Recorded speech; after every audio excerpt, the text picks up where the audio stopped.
मेरा नाम काव्य है और मेरे माँ बाप का देहांत बचपन में ही हो गया था और मुझे मेरी मासी ने पाल पोस कर बड़ा किया था। मासी का नाम सविता था। वो मुझे अपने सगे बच्चों से ज्यादा प्यार करती थी।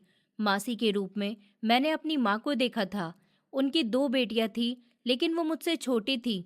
उन्होंने मुझे पढ़ाया लिखाया और यहाँ तक कि अपनी प्रॉपर्टी का एक हिस्सा मेरे नाम भी कर दिया। उन्होंने मुझे कभी मेरे माँ बाप की कमी महसूस नहीं होने दी।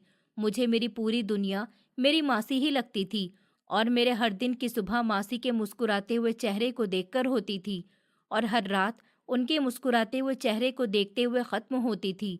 मैंने कभी भी अपने आप को अकेला या अनाथ नहीं समझा, क्योंकि उन्होंने मुझे कभी इस बात का एहसास ही नहीं होने दिया। उन्होंने मेरी हर छोटी बड़ी ख्वाहिश को पूरा किया।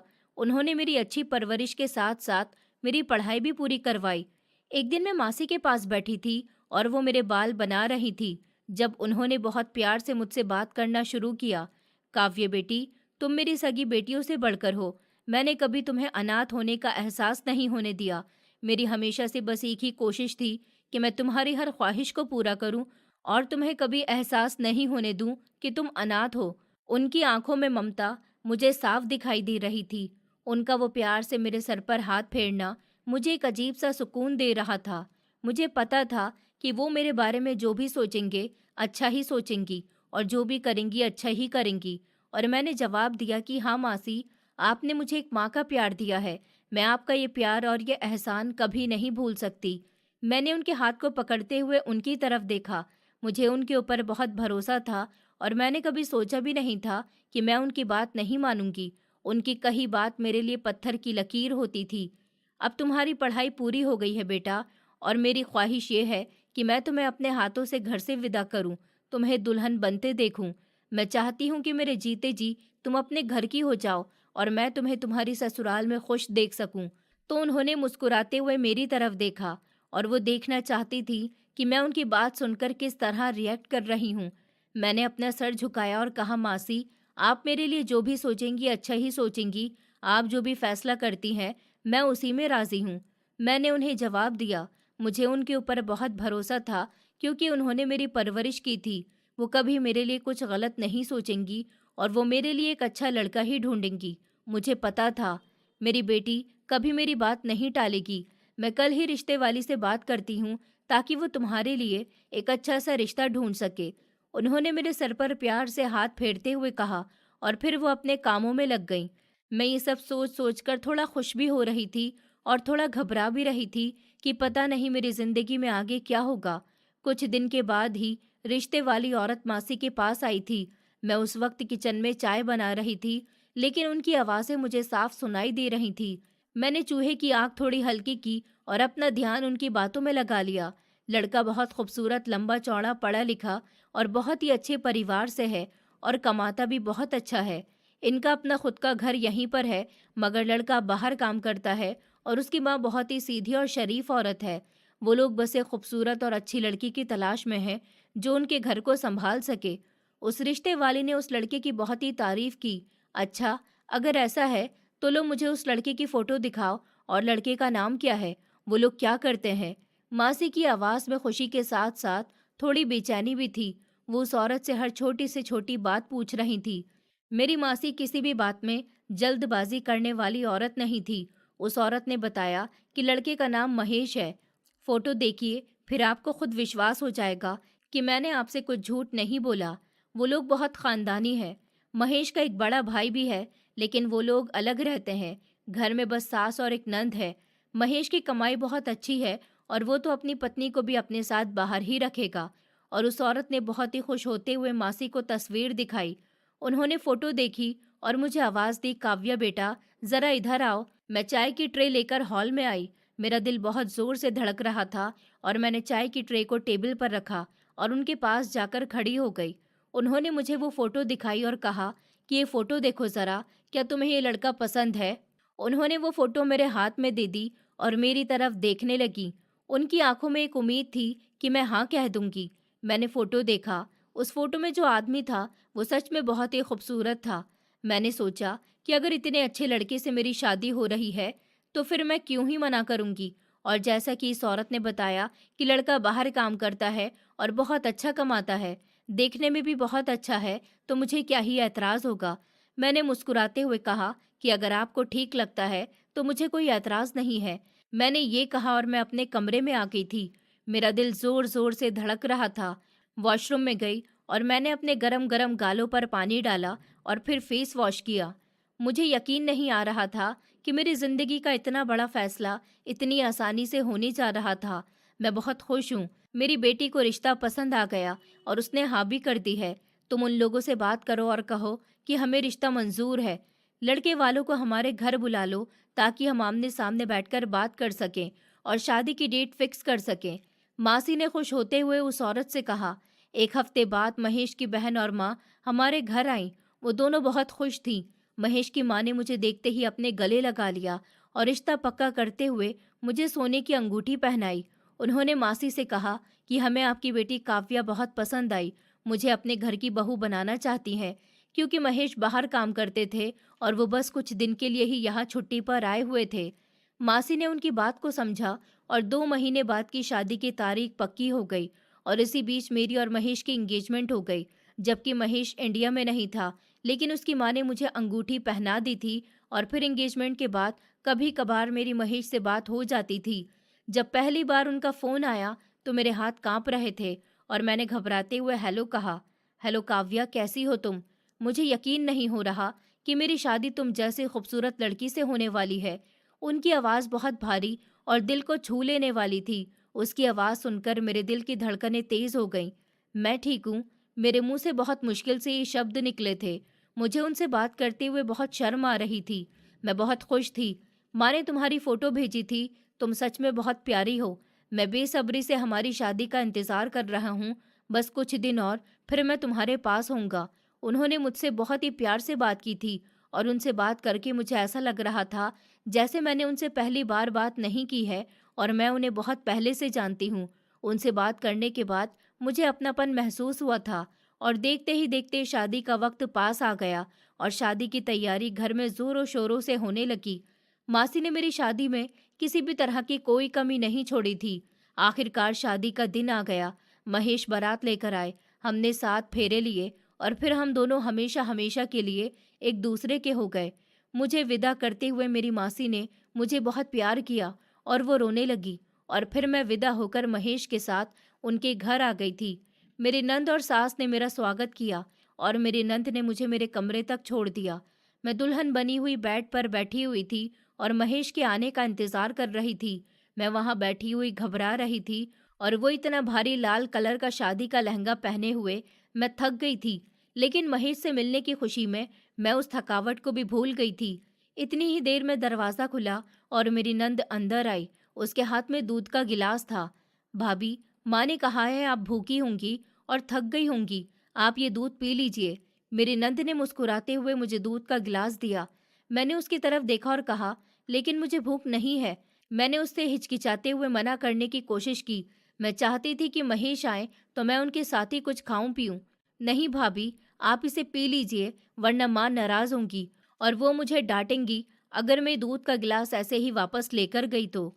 वैसे भी आप मुझे बहुत थकी हुई लग रही हैं, इसे पी लीजिए, आपको अच्छा लगेगा। उसने जबरदस्ती वो गिलास मेरे हाथ में दे दिया। उसने मुझसे ऐसे बार बार कहा तो मैं मना नहीं कर सकी। मैंने उसका दिल रखने के लिए वो दूध पी लिया। दूध का टेस्ट थोड़ा अजीब सा था, लेकिन मैं बहुत थक गई थी, इसलिए मैंने इस बात को इग्नोर किया। वो मेरे हाथ से गिलास लेकर रूम से बाहर चली गई। मैंने सुकून का सांस लिया और फिर से दरवाजे की तरफ देखने लगी और मैं फिर से अपनी गहरी सोच में डूब गई और अपने पति के आने का इंतजार करने लगी। लेकिन कुछ ही देर के बाद मुझे महसूस हुआ कि मेरा सर भारी हो रहा है। मेरी आंखों के सामने अंधेरा छाने लगा और मुझे ऐसा लग रहा था कि इस कमरे की हर चीज घूम रही है। मुझे समझ नहीं आ रहा था कि अचानक मुझे क्या हो रहा है। मुझे इतनी तेज नींद क्यों आ रही है? मेरा सर ऐसे क्यों घूम रहा है? मैंने अपना हाथ अपने सर पर रखा। मैंने खड़े होने की कोशिश की, लेकिन मेरा शरीर मेरे कंट्रोल से बाहर हो रहा था। पता नहीं कब और कैसे मुझे नींद आ गई थी।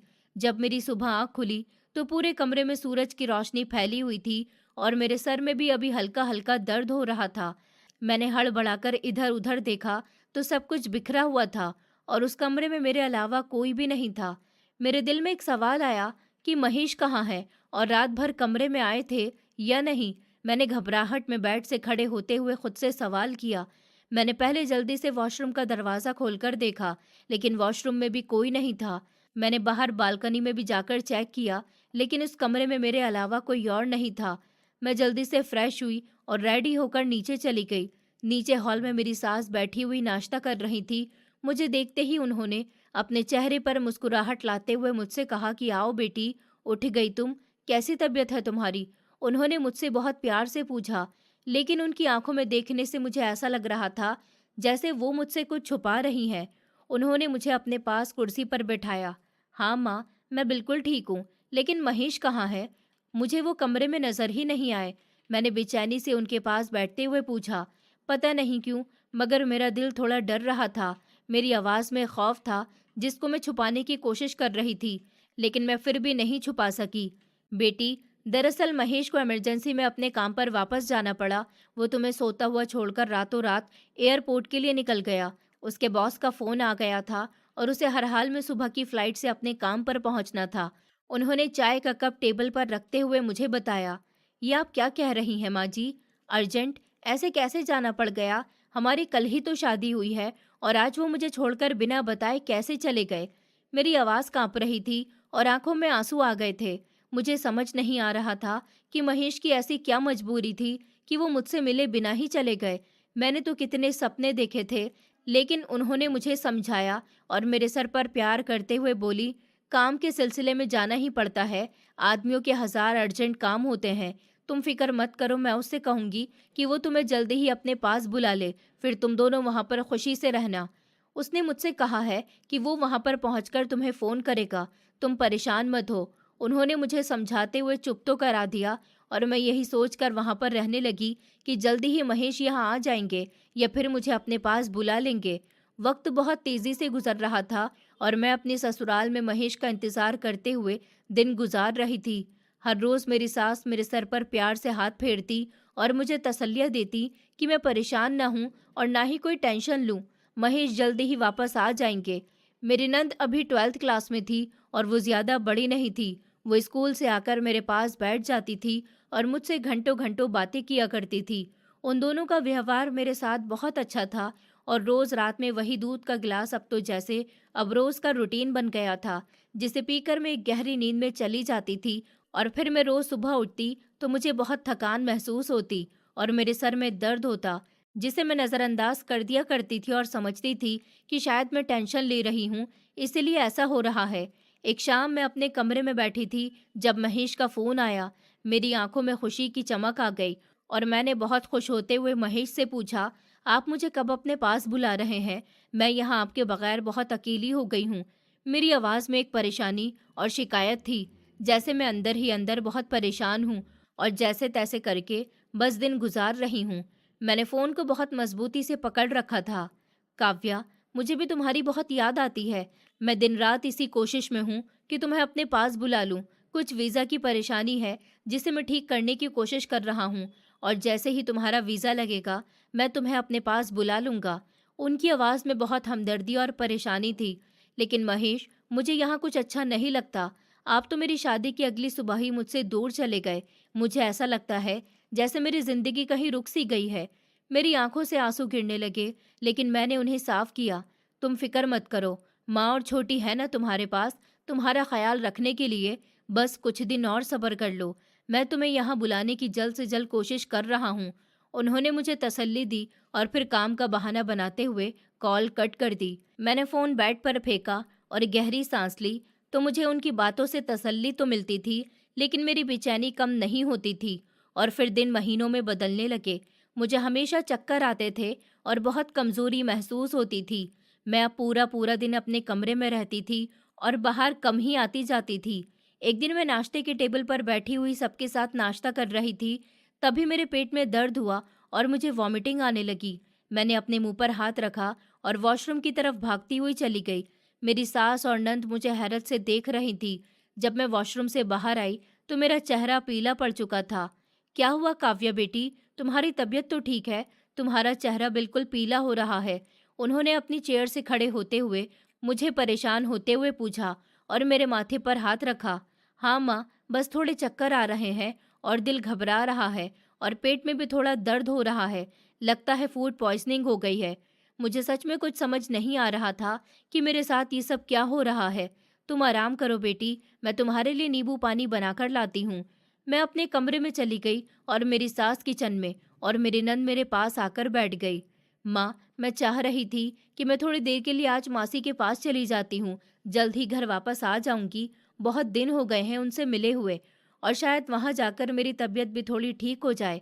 मैंने सास की तरफ देखते हुए उनसे पूछा कि हाँ हाँ बेटी, ज़रूर जाओ। मैंने तुम्हें कभी किसी बात से मना किया है क्या?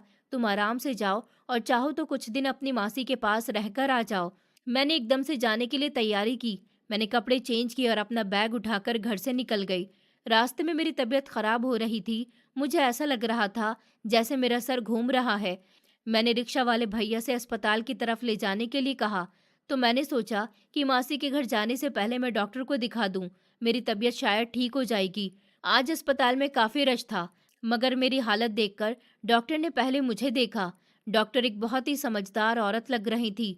उन्होंने मुझे देखा और मुझसे पूछा कि क्या हुआ है आपको? तो मैंने उन्हें बताया कि मुझे काफ़ी दिनों से चक्कर आ रहे हैं और वॉमिटिंग भी हो रही है। मेरे पूरे शरीर में दर्द होता है और मेरा कुछ खाने का दिल नहीं करता।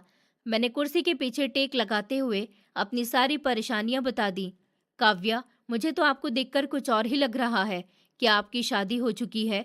उन्होंने मेरे माथे पर सिंदूर देखा, मगर फिर भी मुझसे पूछा। मैंने उन्हें बताया कि जी मेरी शादी को 6 महीने हो गए हैं, लेकिन उनका इस तरह से मुझसे पूछना मुझे कुछ समझ ही नहीं आया था। उन्होंने कहा कि मुझे कुछ चेकअप और अल्ट्रासाउंड कराना होगा।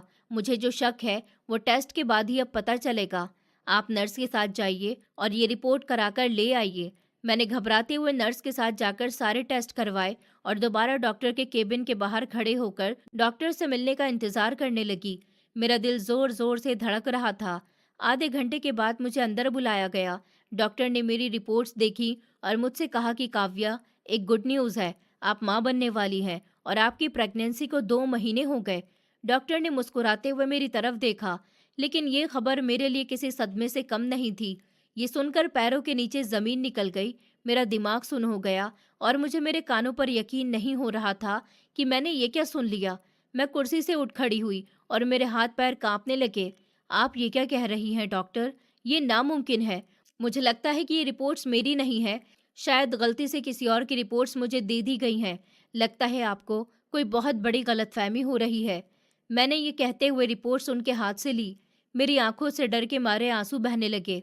काव्या, तुम होश में आओ। मैं एक डॉक्टर हूँ और ये रिपोर्ट तुम्हारी है और इसमें कोई गलतफहमी नहीं है। ये सच है। डॉक्टर ने हैरान होते हुए मेरी तरफ देखा और मुझसे कहा कि नहीं नहीं डॉक्टर, आपको नहीं पता। मेरी शादी की अगली सुबह ही मेरे हस्बैंड दूसरे कंट्री चले गए थे और उनको गए हुए 6 महीने हो गए और वो वहीं काम करते हैं और इन 6 महीनों में मेरा उनसे कोई शारीरिक संबंध नहीं बना, तो फिर मैं कैसे प्रेग्नेंट हो सकती हूँ?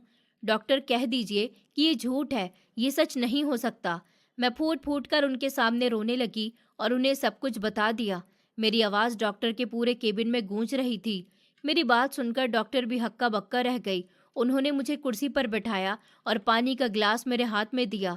ऐसा लग रहा था कि मेरी बात सुनकर वो भी एक गहरी सोच में डूब गई हैं। लेकिन काव्या, मेडिकल साइंस झूठ नहीं बोलता। तुम प्रेग्नेंट हो और यही सच है। अगर तुम्हारे हस्बैंड यहाँ नहीं है तो फिर बात कुछ और है। तुम्हें बहुत ठंडे दिमाग से सोचना होगा कि तुम्हारे साथ क्या हुआ है। डॉक्टर ने बहुत आराम से मुझे समझाते हुए मुझसे कहा। मैंने अपने दोनों हाथों से अपने बाल नोच लिए। मेरा दिमाग फट रहा था। मुझे समझ नहीं आ रहा था कि ये सब कैसे हो सकता है। डॉक्टर, प्लीज़ मेरी हेल्प करें। अगर मेरी सास को इस बारे में पता चला तो वो मुझे घर से निकाल देंगी। मेरे हस्बैंड महेश मुझे डाइवोर्स दे देंगे और मुझ पर कैरेक्टर लेस होने का इल्ज़ाम लग जाएगा। मेरी मासी की और मेरी इज्जत खाक में मिल जाएगी। मैं कहीं मुंह दिखाने के काबिल नहीं रहूंगी। मैं बर्बाद हो जाऊंगी। मैंने डॉक्टर के सामने हाथ जोड़ते हुए उनसे मिन्नतें करना शुरू कर दी। डॉक्टर हैरान हो गई और मुझसे कहने लगी कि इन सब में मैं आपकी क्या मदद कर सकती हूँ काव्या। ये आपकी अपनी पर्सनल प्रॉब्लम है और आपको इसे खुद ही सॉल्व करना होगा। डॉक्टर ने ये कहते हुए मुझसे नज़र चुरा ली। डॉक्टर, आपको मेरा अबॉर्शन करना होगा। मुझे ये बच्चा नहीं चाहिए। मैं किसी नाजायज़ बच्चे का बोझ नहीं उठा सकती। आप मुझसे जितने भी पैसे माँगेंगी, मैं आपको दूँगी। प्लीज़ डॉक्टर मेरी हेल्प कर दीजिए। मैंने अपना बैग खोलकर उसमें जितने भी पैसे थे, सब उन्हें दे दिए। मेरी हालत एक पागल इंसान जैसी हो रही थी। डॉक्टर ने थोड़ी देर तक तो पहले मुझे ऐसे ही देखा, लेकिन फिर मेरी मजबूरी को समझते हुए और मेरी इज़्ज़त की खातिर उन्होंने एक लंबी सांस ली और 2 गोलियाँ निकाल कर मेरे सामने रख दीं। ये गोलियाँ खा लेना, तुम्हारी परेशानी दूर हो जाएगी। याद रखना, कानूनी तौर पर यह अपराध है। मैं ये सब कुछ तुम्हारी जान और तुम्हारी इज्जत बचाने के लिए कर रही हूँ। डॉक्टर ने वो गोलियां मेरे हाथ में दे तो दी। मैंने वो गोलियों को अपने हाथ में मजबूती से पकड़ा और बिना एक शब्द कहे डॉक्टर के केबिन से बाहर आ गई। मेरा दिमाग जैसे फटने वाला था। मैंने मासी के घर जाना कैंसिल किया और सीधी वापस ससुराल आ गई। हॉल में उस वक्त कोई नहीं था। मैं सीधी अपने कमरे में गई, दरवाज़ा अंदर से लॉक किया और चुपचाप वो गोलियां खा ली। कुछ ही घंटे बाद मेरे पेट में बहुत तेज दर्द होने लगा। मुझे ऐसा लग रहा था जैसे मेरी जान निकल रही है। मैं वहीं बिस्तर पर बिखरती गई। मैंने अपनी आवाज़ को अपने हलक से बाहर नहीं निकलने दिया। मैंने अपना हाथ अपने मुंह पर रख लिया ताकि मेरी आवाज़ बाहर न जाए और कहीं कोई गलती से सुन न ले। ये दर्द मेरे शरीर के साथ साथ मेरी रूह को भी छलनी कर रहा था। मेरा मिसकैरेज हो गया था। मैंने बाथरूम में जाकर खुद को साफ किया। मेरी आंखों से आंसू रुकने का नाम नहीं ले रहे थे। मैंने एक ऐसे पाप की सज़ा काटी थी जो मैंने किया भी नहीं था। मैंने एक नन्ही सी जान को मारा था और वो एक ऐसी नन्ही सी जान जिसके वजूद के बारे में मुझे खुद को नहीं पता था। थोड़ी देर बाद मेरी सास और नंद मेरे कमरे में आई तो मैं वहीं अपने बेड पर लेटी थी। मेरी हालत बहुत ख़राब हो रही थी, लेकिन मैंने उनसे झूठ कहा कि मुझे मासी के घर जाने से पहले ही फीवर आ रहा था, इसलिए मैं रास्ते से ही वापस आ गई। उन्होंने मेरी बात पर यकीन कर लिया और मुझे दवाई देकर मुझसे कहा कि तुम आराम करो और मुझे मेरे कमरे में लिटाकर खुद बाहर चली गईं। मेरे दिमाग में ही ये बात चल रही थी कि ये सब कैसे हो गया। मेरे हस्बैंड तो बाहर हैं, यहाँ से गए हुए उन्हें 6 महीने होने वाले हैं। मुझे अब ये टेंशन खाई जा रही थी कि रात के अंधेरे में मेरे साथ कौन ये गंदा खेल खेल रहा है। मुझे कुछ समझ नहीं आ रहा था कि मैं किससे बात करूं, किसको ये सब बताऊं। अगर मैंने किसी को बताया तो क्या कोई मेरी बात पर यकीन करेगा? मैं यही बात सोचती रही। पहले तो मिसकैरेज का सदमा मुझे अंदर से छलनी कर गया था। मैं घर में नॉर्मल रहने की कोशिश करती थी और पूरा दिन खुद को घर के कामों में बिजी रखती थी, लेकिन मैं अंदर ही अंदर घुलती जा रही थी। मेरे दिमाग में हर वक्त यही बात चलती रहती थी कि ये सब कैसे हो गया और मुझे कुछ याद क्यों नहीं है। सास और नंद की नज़रों से बचकर मैं रोती रहती थी। मुझे तन्हाई से डर लग रहा था और मैं अब हर पल डर के साए में जीने लगी। मेरा वो कमरा मुझे किसी कैद खाने की तरह लगता था।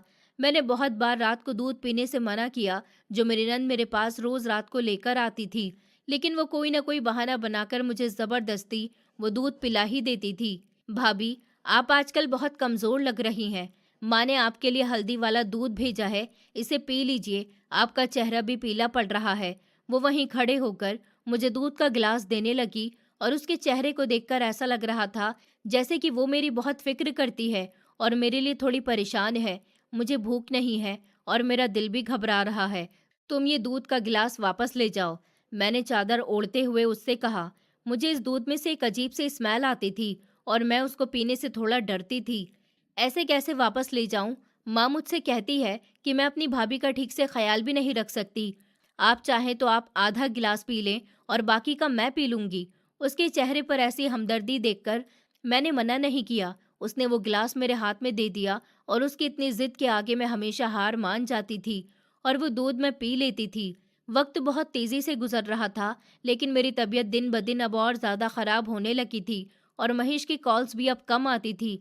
लेकिन जब भी मैं उनसे बात करती थी तो मेरा दिल करता था कि मैं चीख चीख कर उन्हें सब कुछ बता दूं कि मेरे साथ क्या क्या हो रहा है और मुझे नहीं पता कि ये सब क्यों हो रहा है।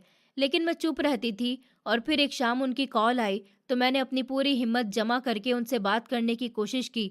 महेश, आप मुझे सच सच बताइए, आप सच में दूसरी कंट्री में हैं या मुझसे झूठ बोला जा रहा है? मैं यहाँ सच में बहुत अकेली हूँ और बहुत परेशान हूँ। मुझसे अब ये दूरी और बर्दाश्त नहीं होती, मैंने उनसे रोते हुए कहा। और मेरे दिल में अब कहीं न कहीं एक शक पैदा हो गया था जिसे मैं शब्दों में बयां नहीं कर पा रही थी। ये कैसा सवाल है काव्या? मैं यहाँ दिन रात तुम्हारे लिए ही तो मेहनत कर रहा हूँ और तुम मुझ पर शक कर रही हो। क्या तुम्हें मेरे प्यार पर विश्वास नहीं है? उन्होंने इस तरह जवाब दिया तो उनकी आवाज़ में गुस्सा और हैरत साफ दिख रही थी। मेरा वो मतलब नहीं था महेश, बस मेरा दिल बहुत घबराता है। मुझे रातों को नींद नहीं आती और मुझे अजीब-अजीब से सपने आते हैं। आप मुझे अपने पास बुला लीजिए। मैंने सिसकियाँ लेते हुए उनसे मिन्नतें करीं। मेरी आँखों से आँसू ज़मीन पर गिर रहे थे।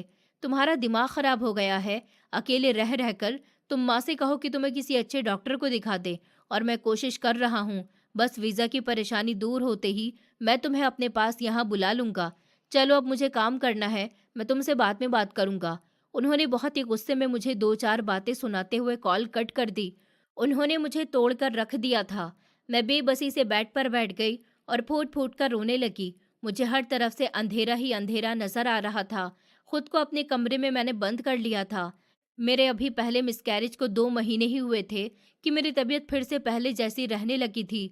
सुबह उठते ही मुझे वॉमिटिंग होना स्टार्ट हो गया और मेरे सर में वैसा ही दर्द होने लगा जैसे पहले हो रहा था। मेरे पैरों के नीचे से ज़मीन निकल गई थी। मेरा शरीर काँपने लगा और मेरे माथे पर पसीने की बूंदें आने लगीं। मैं वॉशरूम की तरफ भागी और फेस वॉश करने के बाद अपना चेहरा आईने में देखने लगी। मुझे अपनी आँखों में एक डर साफ नज़र आ रहा था। मुझे पता था कि मेरे साथ ये सब क्यों हो रहा है। ये नहीं हो सकता, ये नहीं हो सकता, ये मुमकिन नहीं है। ऊपर वाले, मेरे साथ ये सब क्या हो रहा है? मैंने वॉशरूम के शीशे को मजबूती से पकड़ते हुए खुद से सवाल किया। मेरी आवाज़ में एक ऐसा डर था जो मानो किसी खतरे के आने का इशारा हो। मैं रेडी हुई और किसी को बिना कुछ बताए सीधी उसी डॉक्टर के पास चली गई जिनके पास पहले गई थी। क्लिनिक के अंदर जाते ही मैं कांप रही थी। मैंने रिसेप्शन पर अपना नाम लिखवाया और अपॉइंटमेंट लेकर वही इंतज़ार करने बैठ गई। अब मेरी बारी आई तो मैं कांपते-कांपते डॉक्टर के केबिन के अंदर गई। डॉक्टर ने देखते ही मुझे पहचान लिया। काव्या, अब क्या हुआ? अभी भी आपकी तबीयत ठीक नहीं है? मैंने तो आपको बिल्कुल ठीक मेडिसिन दी थी। डॉक्टर ने अपने ग्लासेस ठीक करते हुए मुझे चेयर पर बैठने का इशारा दिया। मैंने उन्हें बताया कि डॉक्टर साहब, मेरे साथ वो सब कुछ फिर से हो रहा है। मेरी तबीयत पहले की तरह फिर से ख़राब हो रही है। मुझे चक्कर आ रहे हैं और सुबह से वो वॉमिटिंग हो रही है। आप प्लीज़ मेरे टेस्ट कीजिए और मुझे बताइए मेरे साथ ऐसा क्यों हो रहा है। मुझे ऐसा लग रहा था जैसे मेरी आवाज़ मेरे गले में ही अटक रही है। मैं ठीक से बोल भी नहीं पा रही थी। डॉक्टर ने मेरी तरफ देखा और नर्स को टेस्ट करने का इशारा दिया। मैं एक बार फिर से इस मुश्किल दौर से गुजरने वाली थी। कुछ ही देर में रिपोर्ट्स डॉक्टर के सामने थी। डॉक्टर ने रिपोर्ट पढ़कर गुस्से में टेबल पर हाथ मारा। काव्या, तुम्हारा दिमाग तो ठीक है। अभी 2 महीने पहले तुम्हारा मिसकैरेज हुआ और अब आप फिर से प्रेग्नेंट है। आप ये अपने साथ क्या कर रही हैं? डॉक्टर ने रिपोर्ट्स को अपने टेबल पर पटकते हुए मुझसे हजारों सवाल करने लगी। मेरे दिमाग की नसें फटने लगी और मैंने अपने दोनों हाथों से अपना चेहरा छुपा लिया और रोने लगी। मुझे कुछ नहीं पता डॉक्टर, मैं कुछ नहीं जानती। मैं बर्बाद हो गई हूँ। मेरी जिंदगी नरक से भी बदतर हो गई है। मैंने रोते हुए अपने बाल खींचना शुरू कर दिए। मेरी हालत ऐसी हो रही थी जैसे मैं कोई पागल औरत हूँ। देखिए काव्या, आप मुझे बिल्कुल सच बताइए कि आखिर बात क्या है। आपके हस्बैंड बाहर हैं तो ये सब कैसे हो रहा है? आप किससे मिल रही हैं? मुझे आपकी कोई बात समझ नहीं आ रही। डॉक्टर, मेरी मजबूरी है। दरअसल मेरे हस्बैंड अभी बच्चा प्लान नहीं करना चाहते और कुछ दिन के लिए इंडिया आए हुए थे और वो नहीं चाहते कि किसी को पता चले कि वो यहाँ हैं। मैंने बहुत मुश्किल से अपने आंसू साफ करते हुए डॉक्टर से झूठ बोल दिया। मुझे अपनी इज्जत बचाने के लिए उस वक्त यही कहानी सुनाना ठीक लगा, लेकिन आपने अपना पहला बच्चा भी खो दिया और फिर वही आपके हस्बैंड ऐसा क्यों कर रहे हैं? आपको पता है ये कितना बड़ा कानूनी अपराध है और आप अपने खुद के साथ भी गलत कर रही हैं। डॉक्टर अब मुझे समझाने की कोशिश करने लगी और उनके मुझे समझाने में गुस्सा नहीं बल्कि हमदर्दी थी। मेरे हस्बैंड हर महीने मुझे पैसे भेजते हैं। मेरे पास पैसे की कोई कमी नहीं है। मैं आपको मुंह मांगी कीमत दूंगी। बस आप मेरी इस परेशानी से जान छुड़ा दीजिए। मैंने अपना पर्स खोला और पैसों की गड्डियां निकालकर टेबल पर रख दी। डॉक्टर ने पहले पैसों को देखा और फिर मेरे खराब हालत देखते हुए मेरी मदद करने के लिए तैयार हो गई। मैंने डॉक्टर को उसकी मुंह मांगी कीमत दी और अबॉर्शन करा लिया था। ये मुझे इस बार पहले से और ज़्यादा तकलीफ देता। मेरा पूरा शरीर दर्द से टूट रहा था। मैं एक गहरी खाई में गिर चुकी थी। मुझे ऐसा लग रहा था मैं जब घर वापस आई तो मेरी हालत जिंदा लाश जैसी थी। मेरी सास और नंद को अभी भी इस बारे में कुछ नहीं पता था क्योंकि मैं उनसे छुपकर दोबारा अबॉर्शन करा चुकी थी। मैं फिर अपने कमरे में गई और वहां जाकर बहुत रोई और ऊपर वाले से प्रार्थना की कि क्यों ऊपर वाले, ये सब मेरे साथ क्यों हो रहा है? ये मेरे कौन से पाप की सज़ा है? ये सब मेरे साथ कौन कर रहा है? तो मुझे सच दिखा दे। मैं अब बहुत परेशान हो गई हूँ और फिर मैंने खुद से ही वादा किया कि अब मैं बहुत ही सावधान रहूंगी और हर चीज़ पर कड़ी नज़र रखूंगी। और अब मैं वो दूध भी नहीं पीती थी। जो मेरी नंद मेरे पास वो दूध लेकर आती थी तो मैं उसे कमरे से भेज दिया करती थी और दूध का गिलास अपने हाथ में पकड़कर रखती थी और उसके जाने के बाद वॉशरूम में जाकर दूध को फेंक दिया करती थी। तो कभी कभार वो मुझे दूध पिला दिया करती थी और मैं सच जानने की बहुत कोशिश करती थी, लेकिन फिर भी मुझे नींद आ जाती थी। इसी तरह दिन गुजरने लगे और फिर कुछ दिन के बाद ही मेरी किस्मत ने मुझे वहीं लाकर खड़ा कर दिया। मेरे इतना सावधान रहने के बाद भी मैं तीसरी बार प्रेग्नेंट हो गई थी। इस बार फिर से मेरे साथ वही सब होने लगा जो पहले हुआ था। तो मेरा दिमाग खराब हो गया। मुझे समझ नहीं आ रहा था कि मैंने कहाँ गलती की थी। मैंने तो अब इतनी बार ये दूध भी नहीं पिया था, फिर मेरे साथ ये सब कुछ कैसे हो रहा है। एक बार फिर से उसी डॉक्टर के पास गई। मैं अब पहले से बहुत कमज़ोर हो गई थी। मेरा चेहरा पीला पड़ गया था और मेरी आंखों के नीचे काले गड्ढे आ गए थे। चुपचाप जाकर डॉक्टर के सामने बैठ गई। डॉक्टर ने मेरी हालत देखकर फौरन टेस्ट करवाया। रिपोर्ट आई और डॉक्टर ने रिपोर्ट्स पढ़ी तो उनका चेहरा गुस्से से लाल हो गया। काव्या, ये तुम क्या कर रही हो अपने साथ? क्या तुम पागल हो गई हो? ये तीसरी बार हुआ है तुम्हारे साथ। अब तुम तीसरी बार प्रेग्नेंट हुई हो। तुम अपने शरीर को कोई मशीन समझती हो क्या? डॉक्टर ने इस बार अपनी कुर्सी से उठते हुए बहुत ही गुस्से में मुझे डांटा। उनका चेहरा गुस्से से लाल हो रहा था। डॉक्टर, आप मेरी बात सुनिए। आप प्लीज़ मेरी मजबूरी समझिए और प्लीज़ मुझे वो दवाई दे दीजिए। मैं आपको दुगने पैसे दूंगी। मेरी जिंदगी का सवाल है। मैंने कांपते हुए हाथों से पैसे निकालने की कोशिश की। नहीं काव्या, कोशिश भी मत करना। मैं अब तुम्हारी कोई बात नहीं मानूंगी और ना ही तुम्हारा कोई साथ दूंगी, क्योंकि इन रिपोर्ट्स के हिसाब से अगर तुम्हारा इस बार अबॉर्शन हुआ तो तुम्हारी जान को खतरा है। डॉक्टर ने मुझसे साफ मना कर दिया। डॉक्टर, आप भी तो एक औरत हैं। आप तो मेरी मजबूरी अच्छे से समझ सकती हैं। मुझ पर रहम कीजिए। मैं कहीं की नहीं रहूंगी। मेरे घर वाले मुझे जान से मार डालेंगे। आप मेरी मदद कीजिए। मैंने उनके आगे हाथ जोड़ते हुए उनसे मदद की भीख मांगी।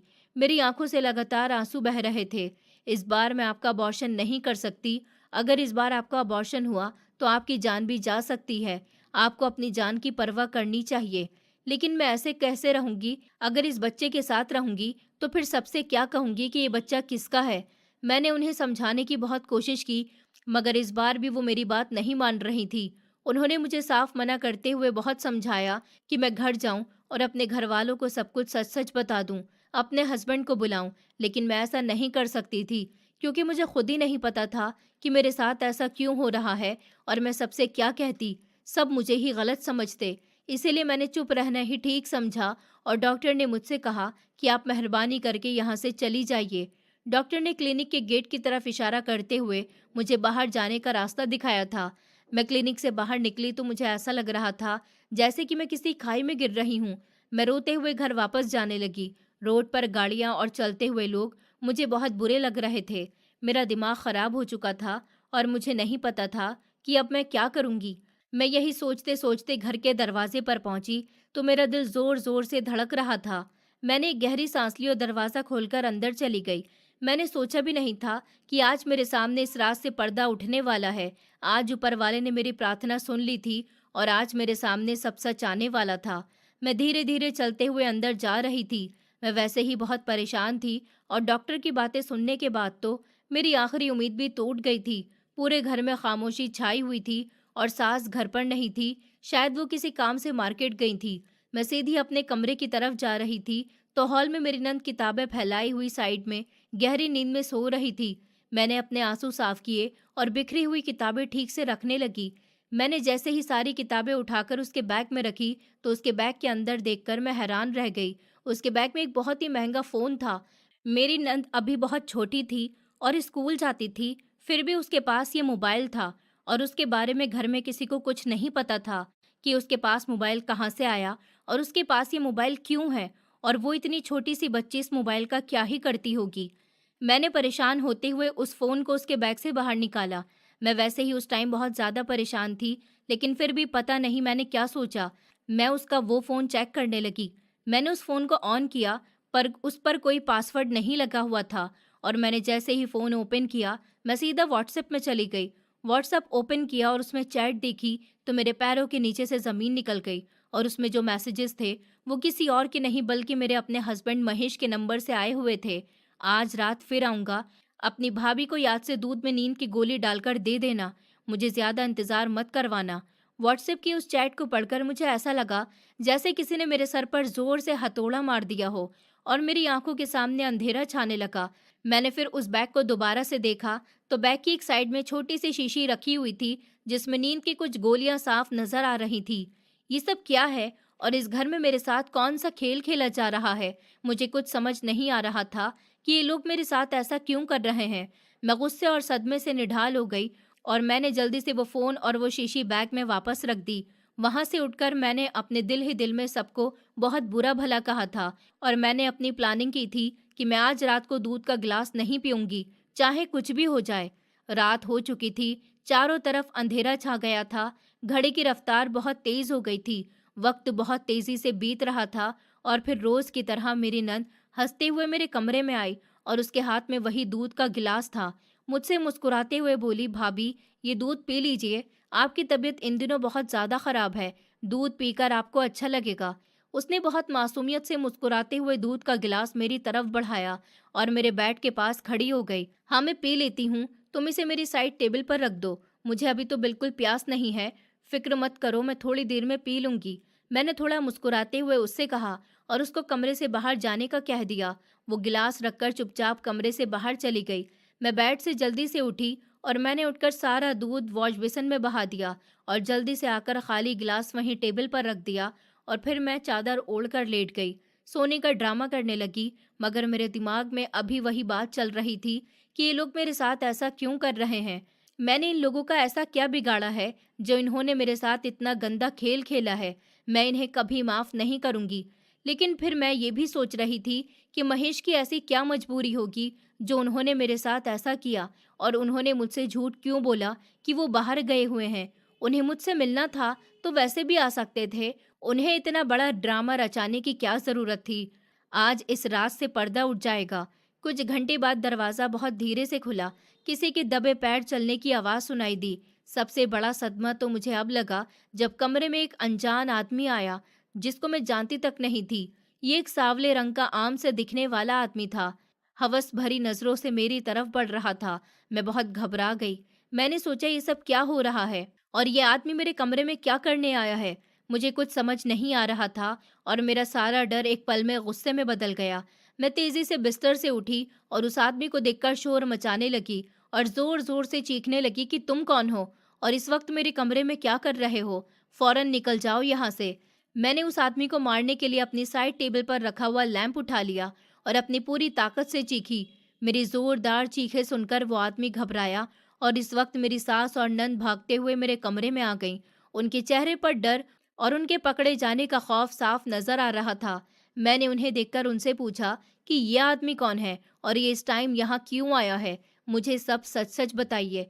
मैंने रोते हुए सास की तरफ गुस्से से देखा और उनसे सवाल करने शुरू कर दिए। और इतना तो मैं जानती थी कि मेरी नंद को सब कुछ पता है, क्योंकि उसके मोबाइल पर मेरे हस्बैंड के नंबर से मैसेज आए हुए थे कि आज रात वो आएगा। मैं तो यही सोच रही थी कि शायद वो यहीं पर हैं और छुप कर मुझसे मिलने आते हैं, लेकिन ये तो कोई बिल्कुल ही अजनबी आदमी था जिसका महेश से दूर दूर तक कोई लेना देना नहीं था। तभी मेरी सास ने मेरे पास आकर मेरे मुंह पर हाथ रखा और मुझे चुप करवाया। काव्या बेटी चुप हो जाओ, इतनी जोर जोर से मत चीखो, यही तुम्हारा पति है। सास ने मेरी तरफ देखते हुए बेबसी से वो सच मुझे बताया जिससे मैं अभी तक अनजान थी। ये आप क्या बकवास कर रही हैं माँ जी? मेरे होश उड़ गए कि मेरा पति तो महेश है, बहुत खूबसूरत है, जिसकी फोटो मैंने खुद अपनी आंखों से देखी थी। मैंने सास का हाथ झटकते हुए इस सच को मानने से इनकार कर दिया। मेरी सास ने एक लंबी और गहरी सांस ली। काव्या बेटी, मेरे दो बेटे हैं, महेश और रमेश। ये जो सामने खड़ा है महेश, ये बड़ा है और रमेश छोटा है। और फिर रोते हुए उन्होंने मुझे पूरी बात बताई।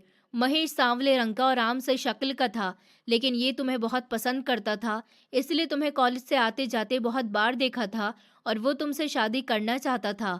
महेश ने अपनी माँ के साथ बोलते हुए कहा, माँ सच कह रही है, लेकिन रिश्ता तो आप लोगों ने अपने बड़े बेटे का नाम लेकर करा था और फोटो भी उसी की दिखाई थी और मेरी मासी ने भी उनकी फोटो को ही देखकर मेरे लिए उन्हें पसंद किया था।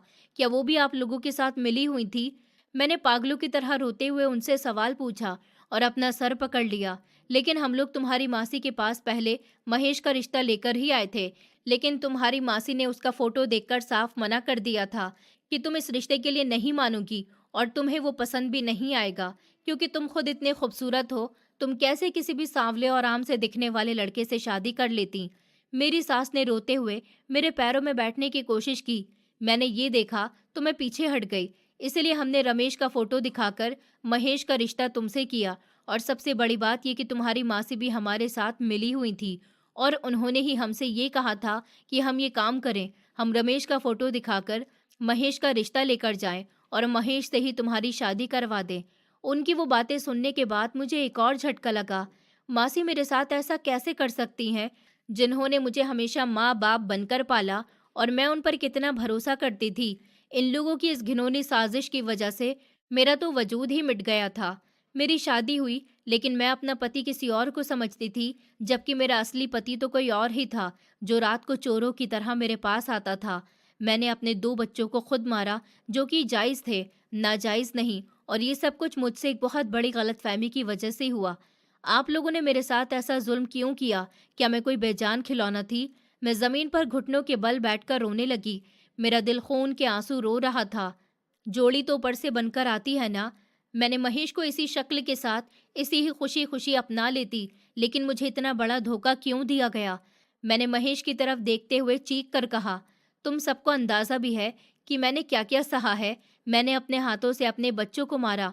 इस बात के बारे में भी मैंने किसी से जरा सा भी नहीं कहा। मैंने अपने हाथों से अपने बच्चों को मारा, इस बारे में भी किसी ने जरा सा भी नहीं सोचा। तुम सब खूनी हो। मैं इतनी देर से चीख चीख कर रो रही थी, इसलिए मेरी सांस फूलने लगी। फिर मैंने उठकर अपना सारा सामान पैक किया और उस घर को छोड़कर कहीं दूर चली गई। उस वक्त मेरी सास, नंद और महेश ने मुझे रोकने की बहुत कोशिश की, मगर मैंने किसी की एक नहीं सुनी और वो घर छोड़ दिया। मैं मासी के घर भी नहीं गई थी, क्योंकि मासी ने भी मेरे साथ अच्छा नहीं किया था और मुझे तो अब उनकी शक्ल से भी नफरत हो रही थी। मैं उस पूरी रात सड़क पर भटकती रही और फिर मैं थक के सड़क किनारे बैठी थी कि वहीं से एक बुजुर्ग महिला निकलकर जा रही थी। उन्होंने मुझे देखा और मेरे पास आई और बोली, क्या हुआ बेटी, तुम यहाँ क्यों बैठी हो? पता नहीं क्यों, लेकिन मैंने रोते हुए उन्हें पूरी बात बता दी। उन्होंने मुझसे कहा, बेटा तुम परेशान मत हो, तुम मेरे साथ मेरे घर चलो। मैं वैसे भी अकेली रहती हूँ, मुझे तुम्हारा और तुम्हें मेरा सहारा मिल जाएगा। मैं उस वक्त कहाँ जाती? मेरे माँ बाप तो मुझे पहले ही इस दुनिया में अकेला छोड़कर चले गए थे और मेरी वो मासी, जिस पर मैं अंधा भरोसा करती थी, उन्होंने भी मेरे साथ ये सब करा था। इसीलिए मैंने उनकी बात मानी और उनके साथ चली गई। उनका घर छोटा था, लेकिन मेरे लिए वो एक सहारा था और मैं अब उनके साथ ही रहने लगी थी। उनके अपने बच्चे नहीं थे और उनके पति की मौत हो गई थी। वो इस घर में अकेली रहती थी। वो एक बहुत अच्छी औरत थी। मैंने उनका और अपना वक्ती तौर पर गुजारा करने के लिए सिलाई का काम करना शुरू कर दिया। मैं वहीं मोहल्ले की औरतों के कपड़े सी दिया करती थी, जिससे वो 2-4 पैसे मुझे दे जाती थी और उन पैसों से मेरा और उन बूढ़ी औरत का गुजारा हो जाता था। एक दिन मैं और वो औरत बैठे हुए बातें कर रहे थे कि तभी दरवाजे पर किसी का खटखटाने की आवाज़ आई। मैंने दरवाजे के पास जाकर दरवाज़ा खोल कर देखा तो मेरी आंखें खुली की खुली रह गईं, क्योंकि उस दरवाजे पर मेरे सामने जो लोग खड़े थे वो मेरे पति और मासी थे। मैं उन दोनों को देखकर हैरान हो गई और मुझे बहुत गुस्सा आने लगा कि ये लोग अब यहाँ क्या करने आए हैं और ये लोग यहाँ पर क्यों आए हैं। तो महेश ने मेरे पैर पकड़कर मुझसे माफ़ी मांगी और मासी ने भी मुझसे माफ़ी मांगी। वो दोनों कहने लगे कि हमें माफ़ कर दो, हमें तुम्हारे साथ ऐसा नहीं करना चाहिए था। जो भी सच था हमें तुम्हें बता देना चाहिए था और फिर तुम जो भी फैसला करती हमें वो मंजूर होता। और हमारी इस बेवकूफ़ी की वजह से तुमने इतनी परेशानी बर्दाश्त की और तुम्हारे 2 बच्चे भी मर गए। हमें माफ़ कर दो, हम तुम्हारे गुनहगार हैं और हमारे साथ घर चलो। मैं उनके साथ जाने के लिए तैयार नहीं हुई और मैंने उनसे साफ कह दिया कि तुम लोग यहाँ से चले जाओ, मैं तुम्हारी कोई बात नहीं सुनना चाहती। लेकिन उन लोगों ने मुझे बहुत मनाया, मुझसे बहुत माफ़िया मांगी और उन बूढ़ी औरत ने भी मुझे बहुत समझाया और कहा कि बेटा, आज की इस दुनिया में कोई औरत अकेले नहीं रह सकती, तुम इन्हें माफ़ कर दो और इनके साथ घर चली जाओ। और महेश ने भी मुझे इस बात का यकीन दिलाया कि वो मुझसे सच में प्यार करता है और वो चाहता है कि जब हमारा बच्चा हो जाएगा तो तुम कुछ नहीं कहोगी और फिर तुम्हें मजबूरी में आकर मुझे अपनाना ही होगा। लेकिन मैं नहीं जानता था कि तुम इतनी अच्छी हो कि अगर तुम्हें सच बताता तो तुम ऐसे ही मुझे अपना लेती। मुझे माफ़ कर दो, मैं तुम्हारे बिना नहीं रह सकता, मेरे साथ चलो। उसको माफ़ी माँगता देख मेरा दिल पिघल गया और मैंने उसे माफ़ कर दिया और मैं उसके साथ वापस चली गई, क्योंकि वो सच में मुझे बहुत प्यार करता था और उसने ये सब कुछ सिर्फ़ मुझे अपनाने के लिए ही किया था। भले ही उसका तरीका गलत था, मगर नियत नहीं। दोस्तों, उम्मीद करती हूँ आपको हमारी कहानी पसंद आई होगी। कहानी पसंद आई है तो वीडियो को लाइक करें, चैनल पर नए हैं तो चैनल को सब्सक्राइब करें और हाँ, नोटिफिकेशन बेल को ज़रूर दबाएं ताकि अगली अपडेट सबसे पहले आपको मिले।